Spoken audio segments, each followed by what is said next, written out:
ম্যাচের ৫ মিনিটেই রোনালদোর আল নাসরের বিপক্ষে গোল করলেন সদ্য বিশ্বকাপজয়ী মেসি। একদম রোনালদোর রাজ্যে এসে যেন তাকে নিজের ক্ষমতা দেখালেন মেসি। গোলকিপার কে ছিলেন জানেন? বিশ্বকাপের সেই সৌদির গোলকিপার মোহাম্মদ আল ওয়াইস, একমাত্র যার কাছেই হার মেনেছিলেন মেসি দি মারিয়ারা। মেসি গোল দিবেন আর রোনালদো বসে থাকবেন, তা কি হতে পারে? বদলা নিলেন রোনালদো নিজেও। ৩৪ মিনিটে পেনাল্টি থেকে এক দৃষ্টিনন্দন গোল করে উদযাপন করলেন তার সেই ট্রেডমার্ক উদযাপন। পুরো গ্যালারিতে তখন একটাই শব্দ, সিউ। শুরুতে সবাই ভেবেছিল এটাও মনে হয় আর 10টা ফ্রেন্ডলি ম্যাচের মতোই হবে, কিন্তু যেখানে মেসি রোনালদো থাকেন, যেখানে নেইমার এমবাপ্পে রামোসরা থাকেন, সেই খেলা যতই ফ্রেন্ডলি হোক তার উত্তাপ ছড়িয়ে পড়ে মাঠ থেকে মাঠে, দর্শক থেকে দর্শকের প্রাণে। আর তার প্রমাণ যেন পাওয়া গেছে মাঠেও। দুই দলই একের পর এক আক্রমণ করে খেলতে থাকেন, চলে শারীরিক শক্তির লড়াইও। ম্যাচের ৩৩ মিনিটে রোনালদোকে আঘাত করে হলুদ কার্ড দেখেন কেইলর নাভাস। লাল কার্ডও পেতে পারতেন এই ট্যাকেলের জন্য, কিন্তু এবার বেঁচে গেলেও ৩৯ মিনিটে আরেক পিএসজি খেলোয়াড় হুয়ান বার্নেট ঠিকই লাল কার্ড দেখেন। ১০ জনে পরিণত হলেও খেলায় কোনো ছাড় দেয়নি পিএসজি। এমবাপ্পের এক পাস থেকে এরপরেই গোল করেন ব্রাজিলিয়ান তারকা ডিফেন্ডার মার্কুইনেস। এরপরে ডিবক্সে নেইমারকে আঘাত করলে পেনাল্টি পায় পিএসজি, কিন্তু নেইমারের দুর্বল পেনাল্টি ঠেকিয়ে দেন আল নাসরের সৌদি গোলকিপার মোহাম্মদ আল ওয়াইস।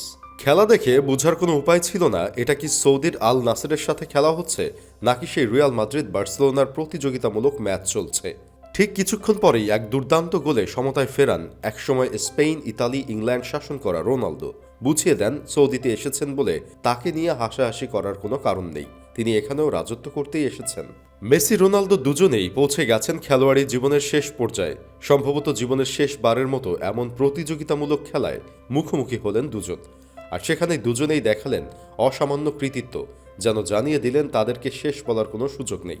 একবার মেসি এগিয়ে গেলেন তো আরেকবার রোনালদো। কে বলবে তাদের একজন পৌঁছে গেছেন ৩৭-এ, একজন পৌঁছে গেছেন ৩৫-এ।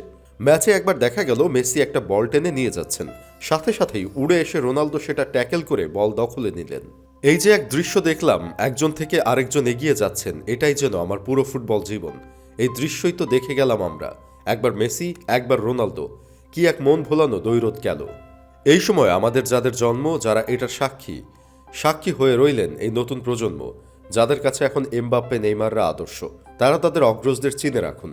এমবাপ্পে নেইমার থাকতেও পুরো ম্যাচের সম্পূর্ণ আলো তারাই কেড়ে নিয়েছেন। এই খেলার পর আর কখনো রোনালদো মেসিকে একসাথে মাঠে দেখা যাবে কিনা তা জানা নেই, তবে এটাই যদি শেষ মোকাবেলা হয়, তবে এই শেষ মোকাবেলায় যথেষ্ট তাদের অবদান ফুটবল বিশ্বকে বোঝানোর জন্য। ম্যাচে যদিও পিএসজি জিতে গেল ৫-৪ গোলে, তবুও স্কোর কার্ড বলে দিচ্ছে কেমন একটা উত্তেজনাপূর্ণ ম্যাচ দেখেছে বিশ্ব। কিন্তু সবকিছু ছাপিয়ে এই ম্যাচ জায়গা করে নেবে দর্শক হৃদয়ে মেসি রোনালদোর শেষ ম্যাচ হিসেবে।